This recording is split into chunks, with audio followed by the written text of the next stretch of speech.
नमस्ते, जय माँ। नमस्ते। एक विवेकानंद जी का एक कोटेशन आती है कि expansion is life, contraction is death. Expansion मतलब है फैलना और कॉन्ट्रैक्शन मतलब है सिकुड़ जाना।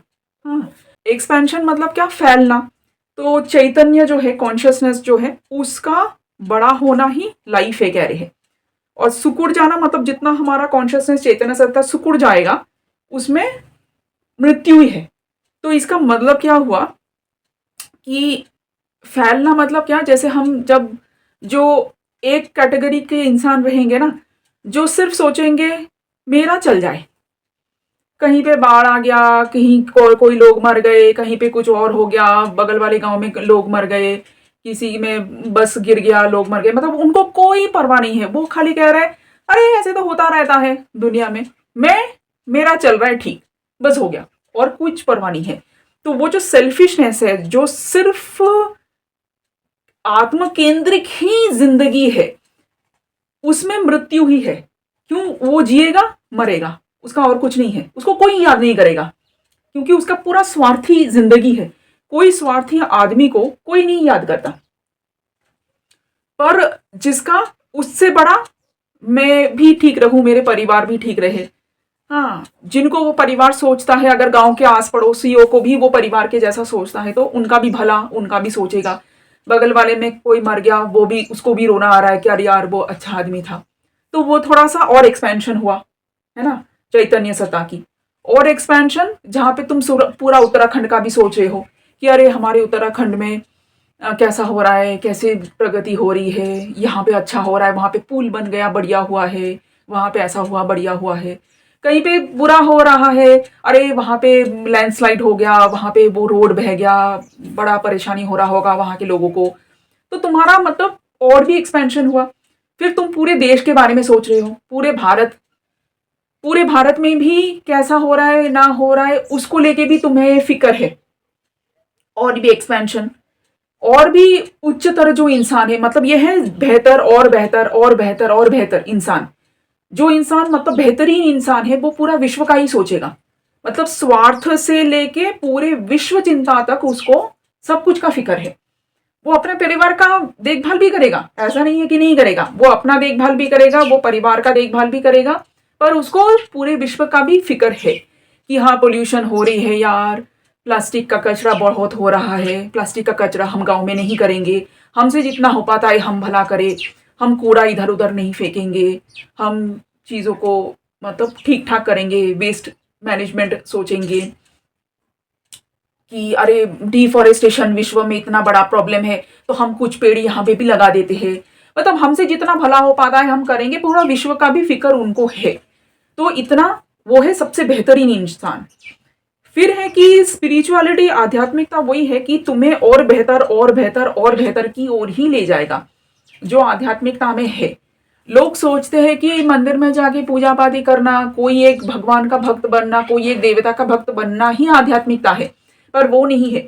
जो असली आध्यात्मिकता है वो है इंसानियत। जितना अच्छे इंसान तुम बन सकते हो, वो कहीं चीटिंग नहीं करेगा, कहीं अधर्म नहीं करेगा, हमेशा धर्म के मार्ग में ही सब कुछ करेगा।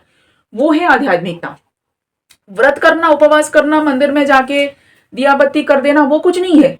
वो किया, आप जाके फिर झूठ बोल रहे हैं, फिर एक स्वार्थी जिंदगी जी रहे हैं, तो क्या मतलब हुआ? फिर आध्यात्मिकता कुछ नहीं हुआ।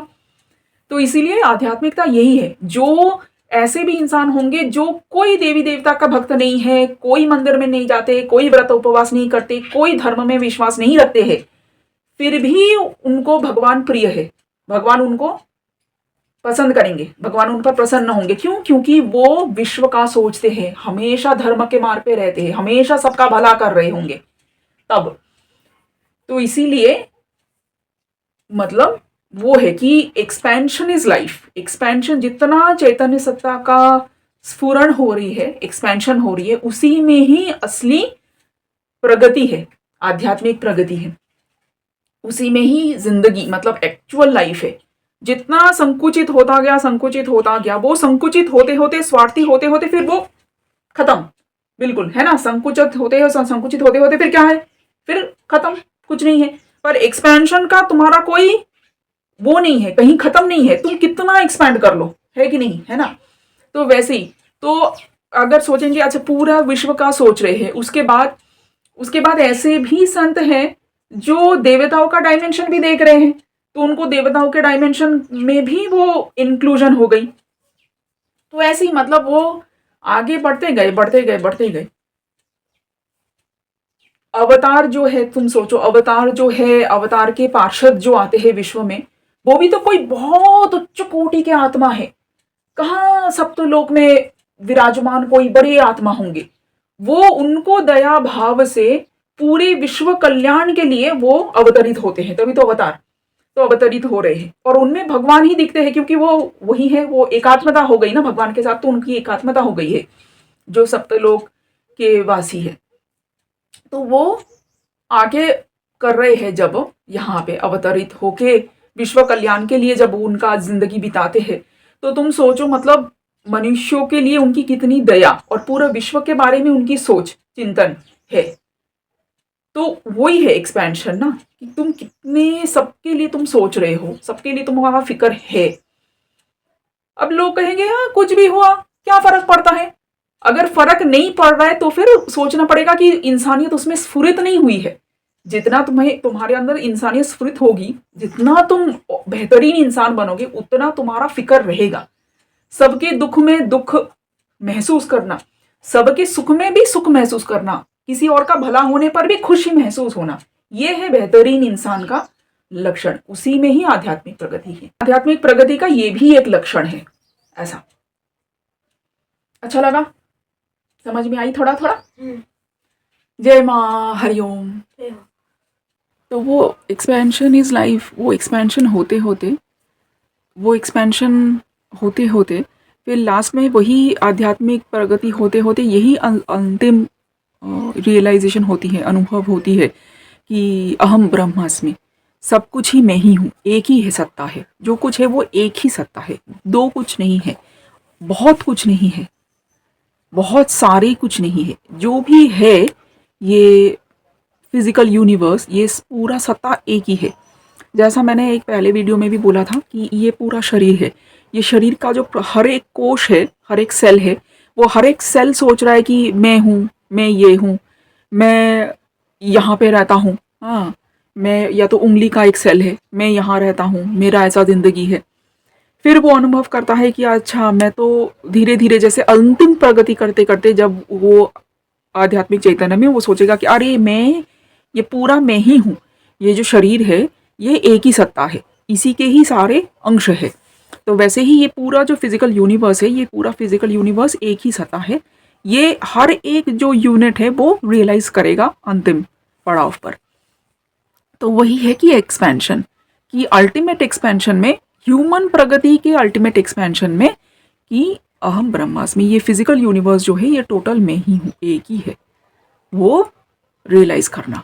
तो वो है पूरा एक्सपेंशन हो गया चैतन्य सत्ता का, और वही ज्ञान प्राप्ति हुई, और वो ज्ञान प्राप्ति के बाद ही वही असली जिंदगी हुई। और संकुचित होना मृत्यु क्यों कह रहे हैं? क्योंकि संकुचित होना मतलब स्वार्थी एक इंसान के चरित्र में बंधे रहना, कि मैं ये आदमी हूँ, मैं यहाँ का रहने वाला हूँ, मैं इस जाति का हूँ, ऐसा जो सोच है वो चरित्र तो मरेगा ही। हाँ, उसके बाद वो दूसरा चरित्र को प्राप्त होगा, वो आत्मा।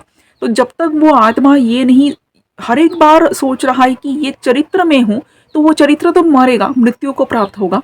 इसीलिए संकुचित होना है मृत्यु, और विस्तारित होना है जिंदगी। एक्सपेंशन इज लाइफ, विस्तारित होना ही जिंदगी, क्योंकि वो अंतिम विस्तार प्राप्ति होना कि ये टोटल जो यूनिवर्स है, टोटल वो एक ही सत्ता है, वही मैं हूँ, और ये सब कुछ वही मैं हूँ। तो अहम, इसीलिए अहम ब्रह्मास्मि शिवोहम, इसीलिए बोला गया था उपनिषदों में। तो आशा है कि थोड़ा बहुत समझ रहे होंगे बात को। हरिओम, जय माँ।